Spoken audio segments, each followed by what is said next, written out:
now been pushed to the fringes, talking about and believing and espousing the belief that Nigeria truly should be one. We need to begin by resolving a conceptual crisis. What do I mean by a conceptual crisis? Quite often when we speak about Nigeria, we collapse the distinction between country, state, and nation. We tend to think that the three mean the same. We tend to think the three are synonyms. A country is a territory. From the Latin contra terra, the land that lies ahead of you.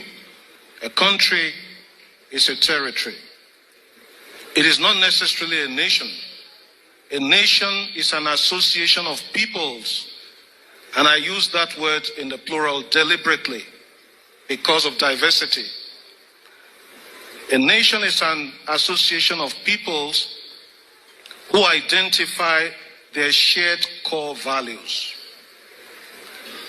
And on the basis of their shared core values, they give themselves a constitution which will now establish institutions that make up the state. What we have in Nigeria and in most African countries is a confusion where we think the nation is the state. The nation is reduced to the state. We have a country quite all right by the fact that we live within a territory, even if that territory is not secure, as we all know. But we don't have a nation. We have institutions that make up the state. We collapse the nation into the state. If you look at our constitution, Section 2 of the current constitution, and you don't find this in the 1963 constitution, it ascribes sovereignty not to the people but to the state. That is dangerous. That means the state has the last say on any question.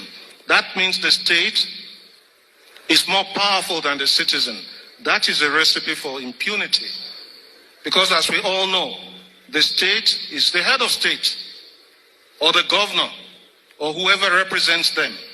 Whatever they say, we all have to comply, whether they're right or wrong. So we don't have a democracy in the true sense of the word. Oh my God. And until we have that, until we build a nation, we can't even talk of unfinished greatness. And I have to make a critique of the title of Governor Fayeme's book. It presupposes that there is a project that is unfinished. I am saying we have not even started the project. Oh my God. And we need to stop deluding ourselves. What are our shared core values? What are the things that bring us together, apart from the super egos? You know, when I had this experience, 2013, I was visiting a place called Do in Plateau State. The Plateau State governor is here. I got to Do the Friday before the Nations Cup final between Nigeria and Burkina Faso. And there was tension everywhere. But on Sunday night, when Nigeria won the game, the final match, the tension dissipated. And most people forget the fact that a young man from southeastern Nigeria received the ball from a young man from Pankshin who had to leave Nigeria because his parents were killed. Victor Moses passed the ball to Sondemba. Sondemba scored the goal. And we didn't even ask about the local government of origin of the scorer of the goal. So what are our shared core values? If you ask the Americans, they talk of life, liberty, and the pursuit of happiness. We don't have one. And it is when we begin to identify our shared core values that we begin to build a nation. What we have right now is a state held together at gunpoint. And when the state begins to oppress the citizen, there'll be cries of marginalization, there'll be secessionist and separatist agitation, there'll be insecurity. Now we have set up Nigeria to be a place where the state is more powerful than the citizen, and the state is oppressive.